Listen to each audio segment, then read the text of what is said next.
Pembelajaran BMI juga memiliki grup WhatsApp. Barangkali ada yang ingin bergabung, link saya taruh di deskripsi. Tujuannya agar ketika saya mengupload video pembelajaran langsung tersampaikan kepada adik-adik semuanya. Selamat menyaksikan video pembelajaran BMI. Assalamualaikum warahmatullahi wabarakatuh. Kembali lagi bersama saya Kak Bayu di channel pembelajaran BMI. Persiapan sumatif akhir semester 1 atau penilaian akhir semester 1, kita mencoba merefleksi pembelajaran Bahasa Indonesia bab 1 untuk kelas 2. Nah, di bab selanjutnya yaitu perasaan yang pernah aku alami, ini bab 1. Tujuan pembelajarannya yaitu menjelaskan kata ekspresi tentang perasaan, menceritakan pengalaman tentang perasaan dengan bantuan peta berpikir, mengidentifikasi ungkapan pujian, pemberitahuan, dan petunjuk, menulis ungkapan pujian, pemberitahuan, dan petunjuk, mengidentifikasi ucapan ajakan, imbauan berupa perintah, tolong, penolakan, dan permintaan maaf. Terus selanjutnya memperagakan percakapan berisi ungkapan ajakan, imbauan berupa perintah, tolong, penolakan, dan permintaan maaf. Yang terakhir yaitu menulis kalimat menggunakan huruf kapital pada awal kalimat dan unsur nama orang. Nah, ini yang kalian pelajari di bab 1 kemarin yang sudah kita pelajari bersama. Hari ini kita akan merefleksikan untuk persiapan kalian ulangan sumatif ya. Kita di topik pertama yaitu kata-kata tentang perasaan. Pernahkah kamu merasa senang atau marah? Senang dan marah merupakan sebuah contoh perasaan. Nah, ini ada gambar anak perempuan, yang satu senang, yang satu ekspresinya marah. Nah, kita bahas di selanjutnya yaitu macam-macam perasaan adalah sebagai berikut. Ini adalah gambaran tentang sedih, kaget atau terkejut, kemudian malu, takut, dan bangga. Nah, semua ini ada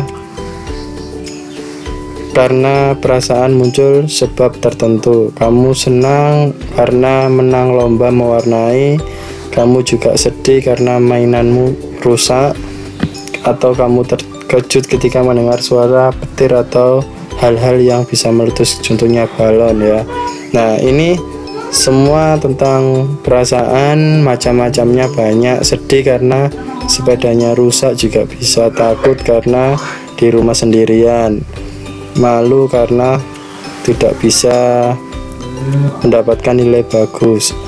Nah, atau bangga karena nilainya bagus. Nah, seperti ini yaitu macam-macam tentang perasaan yang harus kalian pelajari di bab 1. Jadi kalau ada soal tentang macam-macam perasaan, kalian harus bisa mengerjakan ya. Terus selanjutnya ya ini yang B, yang tadi sudah saya bicarakan tentang tujuan pembelajaran di bab 1, yaitu ucapan, pujian, pemberitahuan, dan petunjuk. Nah, ucapan adalah kata yang diucapkan. Ucapan disebut dengan ungkapan. Nah, ucapan dapat berisi tentang pujian, pemberitahuan, dan petunjuk. Kalau ada pertanyaan apa yang dimaksud dengan ucapan, yaitu kata yang diucap. Ucapan disebut dengan ungkapan.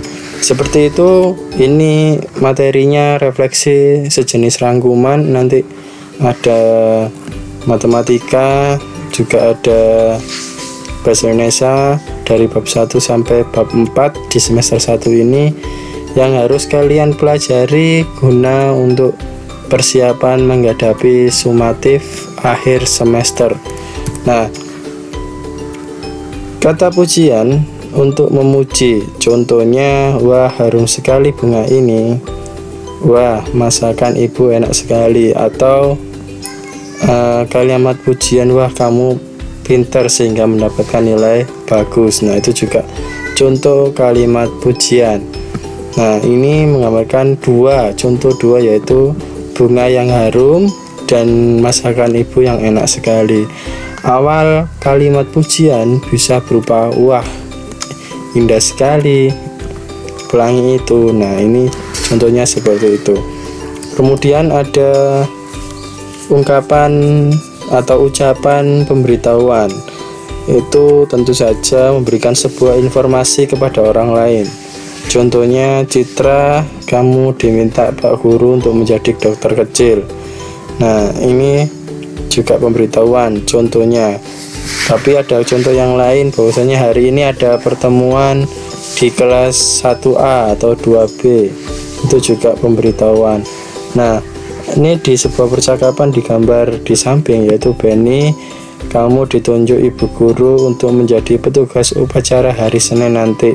Nah, ini juga ucapan tentang pemberitahuan. Paham ya?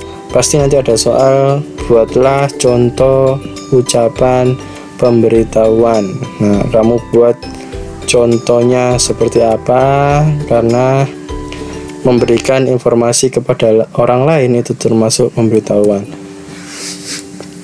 Kemudian ucapan petunjuk untuk menjelaskan cara melakukan sesuatu. Contohnya, gambarlah motif bunga di selembar kertas, selanjutnya warnailah gambar tersebut. Itu juga ucapan petunjuk.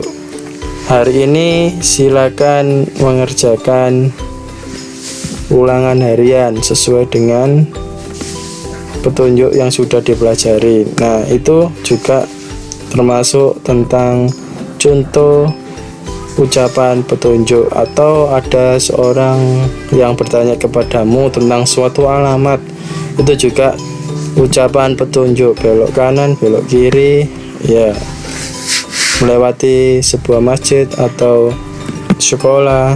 Nah, itu menunjukkan arah, itu juga ucapan petunjuk.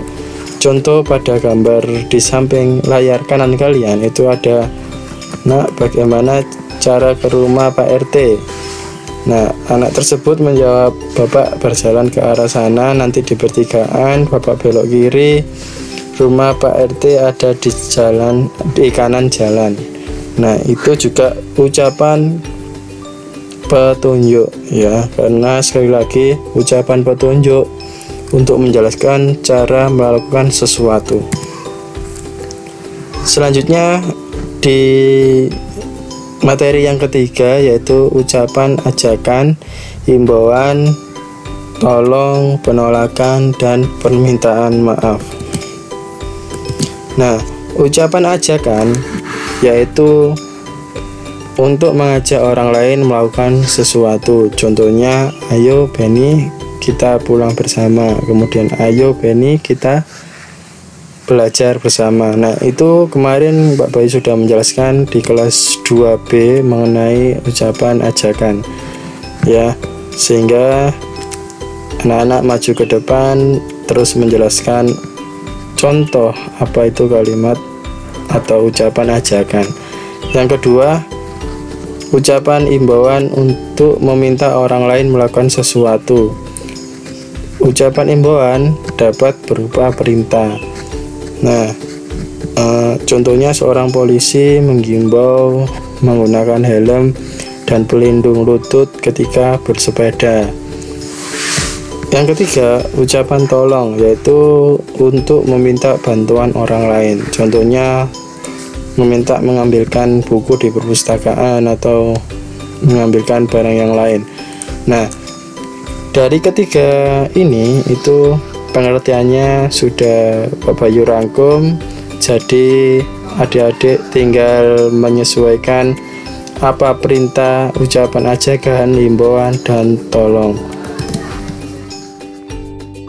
Oke, kita sudah membahas tentang ucapan ajakan, himbauan, dan tolong. Kemudian kita masuk di selanjutnya, ungkapan penolakan atau ucapan penolakan, yaitu untuk menolak ajakan orang lain.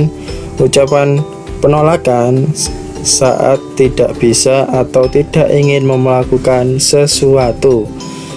gunakan kata maaf saat mengucapkan penolakan. Jadi kalau menggunakan kalimat penolakan harus diawali dengan kata maaf, kemudian dilanjutkan apa yang membuatnya tidak bisa melakukan sesuatu hal. Contohnya, maaf Benny tidak bisa ikut bersepeda Kak, aku ada les sore nanti. Atau maaf saya tidak bisa bermain sekarang karena saya ada kegiatan yang lain. Nah, ucapan penolakan selalu diawali dengan kata maaf ya. Semoga paham tentang ucapan penolakan. Yang kelima, ucapan permintaan maaf.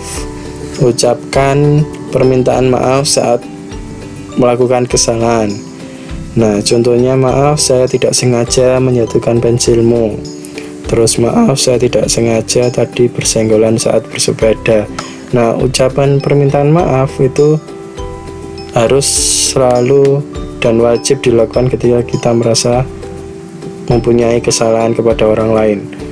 Kemudian yang terakhir tentang materi keempat, yaitu huruf kapital pada awal kalimat dan nama orang. Nah, saat menulis ada kata-kata yang perlu ditulis menggunakan huruf kapital. Huruf kapital disebut juga huruf besar. Huruf kapital digunakan pada awal kalimat dan nama orang. Contohnya di sebelah kanan kalian ini, itu huruf kapital pada awal kalimat. Ini ada kalimat yang menjelaskan tentang kue itu dari Citra. Citra ini nama orang, huruf kapitalnya tentu saja huruf C. Nah, huruf kapital pada nama orang, kalau kue itu dari Citra, awalan kalimat itu selalu menggunakan huruf kapital. Nah, itu saja dari Pak Bayu. Tetap belajar, nanti ada video selanjutnya materi yang lain. Dan di tahun ajaran baru nanti Pak Bayu akan membuat cara menulis bagus menggunakan pensil dengan urutan skenario yang nanti dibuat ya. Oke, itu saja. Silakan gabung di grup pembelajaran BMI, silakan subscribe, aktifkan loncengnya agar setiap saya mengupload video nanti langsung tersampaikan kepada adik-adik semuanya. Terima kasih. Assalamualaikum warahmatullahi wabarakatuh.